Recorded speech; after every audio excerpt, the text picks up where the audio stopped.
മിക്ക വീടുകളിലും കണ്ടുവരുന്ന ഒരു പ്രധാന പരിപാടിയാണ് രാവിലെ ബ്രേക്ക്ഫാസ്റ്റിന് വേണ്ടി ചപ്പാത്തി ഉണ്ടാക്കുക. അത് കഴിച്ചതിന് ശേഷം കൂടുതലായി വരുന്ന ചപ്പാത്തി വൈകുന്നേരം ആകുമ്പോഴത്തേക്ക് ഒരുമാതിരി ഡ്രൈ ആയി ഉണങ്ങി വരണ്ടിരിക്കുക എന്നുള്ളത്. അതിനുശേഷം ആ ചപ്പാത്തി കഴിക്കാനായിട്ട് ആരും അങ്ങനെ അധികം താല്പര്യം കാണിക്കാറില്ല. ഇങ്ങനെയുള്ള ചപ്പാത്തി നല്ല മസാലയൊക്കെ പുരട്ടി അടിപൊളി ഒരു ചില്ലി ചപ്പാത്തിയാക്കി നമ്മൾ മാറ്റാൻ പോവുകയാണ്. അങ്ങനത്തെ ഇന്നൊരു കിടുക്കാച്ച വീഡിയോയുമായിട്ടാണ് നമ്മൾ വന്നിരിക്കുന്നത്. കുട്ടികൾക്കും മുതിർന്നവർക്കും ഒക്കെ ഒരുപോലെ ഇഷ്ടപ്പെടുന്ന ഈ വീഡിയോ സ്കിപ്പ് ചെയ്യാതെ കാണണം. എന്നാൽ നമുക്ക് നേരെ വീഡിയോയിലേക്ക് പോകാം. ചില്ലി ചപ്പാത്തി ഉണ്ടാക്കാനായിട്ട് നമ്മളൊരു 4 ചപ്പാത്തി ഇവിടെ എടുത്തിട്ടുണ്ട്. ഈ ചപ്പാത്തി രാവിലെ നമ്മൾ ബ്രേക്ക്ഫാസ്റ്റിന് വേണ്ടി തയ്യാറാക്കിയതാണ്. അതിൽ നിന്നും ബാലൻസ് വന്ന ചപ്പാത്തിയാണ് ഇന്ന് നമ്മൾ ചില്ലി ചപ്പാത്തി ഉണ്ടാക്കാനായിട്ട് പോകുന്നത്. ഇനി നമ്മൾ ചെയ്യാൻ പോകുന്നത് 4 ചപ്പാത്തി നമ്മൾ ഒരേ രീതിയിൽ അടുക്കി വെച്ചതിന് ശേഷം നല്ല മൂർച്ചയുള്ള ഒരു കത്തി കൊണ്ട് ഈ ചപ്പാത്തി നീളത്തിൽ കട്ട് ചെയ്ത് മാറ്റുക എന്നുള്ളതാണ്. ഇപ്പോൾ നമ്മൾ ചപ്പാത്തി നീളത്തിൽ കട്ട് ചെയ്ത് എടുത്തിട്ടുണ്ട് ഇതുപോലെ. ഇനി നമ്മൾ ചെയ്യാൻ പോകുന്നത് നമ്മൾ നീളത്തിൽ കട്ട് ചെയ്ത് മാറ്റിയ ചപ്പാത്തിയെ ഒരു ഡയമണ്ട് ഷേപ്പിൽ ചെറുതായ രീതിയിൽ ഒന്ന് കട്ട് ചെയ്ത് മാറ്റുക എന്നുള്ളതാണ്. ഇതേ രീതിയിൽ വേണം നമ്മൾ ചപ്പാത്തി ചെറുതായിട്ട് കട്ട് ചെയ്ത് മാറ്റാനായിട്ട്. ഇനി നമ്മൾ ഡയമണ്ട് ഷേപ്പിൽ കട്ട് ചെയ്ത് മാറ്റിയ ചപ്പാത്തിയെ ഒരു പാത്രത്തിലേക്ക് നമുക്ക് ഒന്ന് മാറ്റി വെക്കാം. ഇനി ഒരു പാത്രത്തിൽ നമ്മൾ കുറച്ച് മല്ലിയില എടുത്ത് മാറ്റി വെച്ചിട്ടുണ്ട്. പിന്നീട് ചെറുതായി കട്ട് ചെയ്ത ഒരു തക്കാളി, 1 സ്പൂൺ മല്ലിപ്പൊടി, 1/2 സ്പൂൺ ഗരം മസാല, 1 സ്പൂൺ മുളക് പൊടി.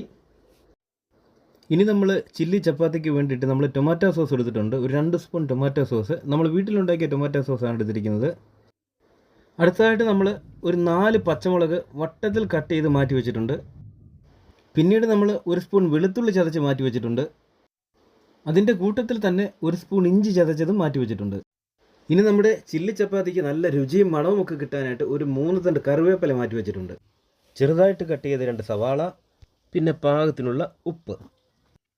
ഇനി നമുക്ക് ചില്ലി ചപ്പാത്തി ഉണ്ടാക്കാനായിട്ട് സ്റ്റൗ കത്തിച്ച് ഒരു ചട്ടി അടുപ്പത്ത് വെച്ച് ഒന്ന് ചൂടാക്കിയെടുക്കാം. ചട്ടി ഒന്ന് ചൂടായി വന്നതിന് ശേഷം അതിലേക്ക് വെളിച്ചെണ്ണ ഒഴിച്ചു കൊടുക്കുക. നമ്മുടെ ചില്ലി ചപ്പാത്തിക്ക് വെളിച്ചെണ്ണയാണ് ഏറ്റവും നല്ലത്. എണ്ണയൊന്ന് ചൂടായി വന്നതിന് ശേഷം സ്റ്റൗവിൻ്റെ തീ ഒരല്പം കുറച്ച് അതിലേക്ക് 1 സ്പൂൺ മുളക് പൊടി ഇട്ട് നല്ലതുപോലെ ഒന്ന് ഇളക്കി കൊടുക്കുക.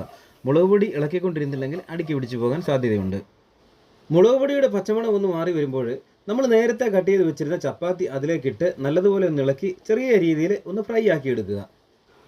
ഒരുപാട് സമയം നമ്മൾ ചട്ടിയിലിട്ട് വറുത്തെടുക്കേണ്ട കാര്യമില്ല. ഏകദേശം ഒരു 2 മിനിറ്റ് സമയം നമ്മളിതുപോലെ നല്ല രീതിയിലൊന്ന് ഇളക്കി ചെറിയ രീതിയിലൊന്ന് ഡ്രൈ ആക്കി എടുത്താൽ മാത്രം മതി. ഇപ്പം നമ്മുടെ ചപ്പാത്തിയിൽ വെളിച്ചെണ്ണയും മുളക് പൊടിയും ഒക്കെ നല്ലതുപോലെ പിടിച്ചിട്ടുണ്ട്. ഇനി നമുക്കത് മറ്റൊരു പ്ലേറ്റിലേക്ക് മാറ്റി വെക്കാം. അതിനുശേഷം നമ്മൾ ചപ്പാത്തി ഫ്രൈ ആക്കി എടുത്ത ചട്ടിയിലേക്ക് വീണ്ടും കുറച്ച് വെളിച്ചെണ്ണ നമുക്ക് ഒഴിച്ചു കൊടുക്കാം. ആ എണ്ണയൊന്ന് ചൂടായി വരുമ്പോൾ അതിലേക്ക് നമ്മൾ നേരത്തെ തയ്യാറാക്കി കട്ട് ചെയ്ത് വെച്ചിരുന്ന സവാള കൂടി ഇട്ട് നല്ല രീതിയിലൊന്ന് വഴറ്റി കൊടുക്കാം. ഈ സവാള ഒന്ന് പെട്ടെന്ന് വഴന്ന് കിട്ടാൻ വേണ്ടിയിട്ട് നമ്മളതിലേക്ക് പാകത്തിനുള്ള ഉപ്പ് കൂടി ഇട്ട് കൊടുക്കുകയാണ്. ഈ ഉപ്പിട്ട് കൊടുത്താൽ നമ്മുടെ സവാള പെട്ടെന്ന് വഴന്ന് കിട്ടുകയും ചെയ്യും, നമ്മുടെ ചില്ലി ചപ്പാത്തിക്കുള്ള ഉപ്പ് ആകുകയും ചെയ്യും. ഇനി നമുക്ക് ഈ സവാളയുടെ കൂട്ടത്തിൽ നമ്മൾ നേരത്തെ കട്ട് ചെയ്ത് വെച്ചിരിക്കുന്ന പച്ചമുളക് കൂടി ഇട്ട് ഒന്ന് വഴറ്റിയെടുക്കാം.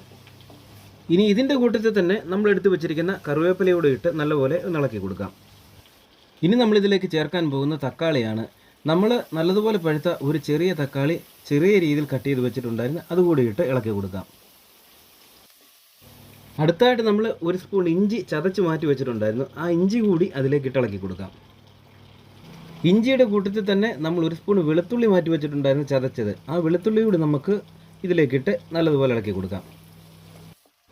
ഇനി നമ്മളിതിലേക്ക് 1 സ്പൂൺ മുളക് പൊടി ഇട്ട് കൊടുക്കുന്നുണ്ട്.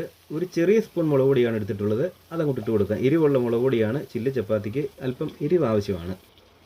മുളക് പൊടി ചേർക്കുന്നതിനൊപ്പം തന്നെ നമുക്ക് 1 സ്പൂൺ മല്ലിപ്പൊടി കൂടി ചേർത്ത് നല്ല രീതിയിൽ ഒന്ന് ഇളക്കി കൊടുക്കാം. ഈ സമയത്ത് സ്റ്റൗ ഒരല്പം തീ കുറച്ച് വെക്കണം, അല്ലെങ്കിൽ മല്ലിപ്പൊടി മുളക് പൊടിയൊക്കെ കരിഞ്ഞു പോകാനായിട്ട് സാധ്യതയുണ്ട്. ചില്ലി ചപ്പാത്തിയിലേക്ക് നമ്മൾ അടുത്തായിട്ട് ചേർക്കാൻ പോകുന്ന ഗരം മസാലയാണ്. ഒരു 1/2 സ്പൂൺ ഗരം മസാല നമ്മൾ ചേർത്തിട്ടുണ്ട്. ഗരം മസാല ചേർത്ത് കഴിഞ്ഞാൽ നല്ല രുചിയും നല്ല മണവും ഒക്കെ കിട്ടുന്നതാണ്.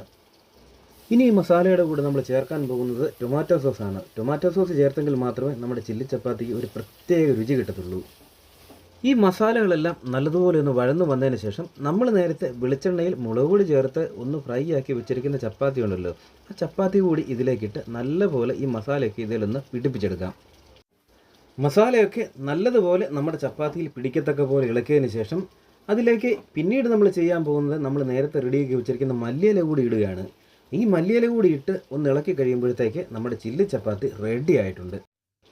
അപ്പോൾ നമ്മുടെ വീട്ടിലൊക്കെ ചപ്പാത്തിയൊക്കെ ബാലൻസ് വരുമ്പോൾ ഇതുപോലൊക്കെ ചെയ്ത് നോക്കണം കേട്ടോ. അപ്പോൾ നമ്മുടെ ഇന്നത്തെ ഈ കുഞ്ഞു വീഡിയോ നിങ്ങൾക്ക് എല്ലാവർക്കും ഇഷ്ടമായെന്ന് കരുതുന്നു. നമ്മുടെ ഈ വീഡിയോ ഇഷ്ടമായാൽ എല്ലാവരും ഒന്ന് ലൈക്ക് ചെയ്യുക. അതുപോലെ തന്നെ ആദ്യമായിട്ട് നമ്മുടെ ചാനൽ കാണുന്ന കൂട്ടുകാർ മറക്കാതെ തന്നെ നമ്മുടെ ചാനൽ സബ്സ്ക്രൈബ് ചെയ്യുക.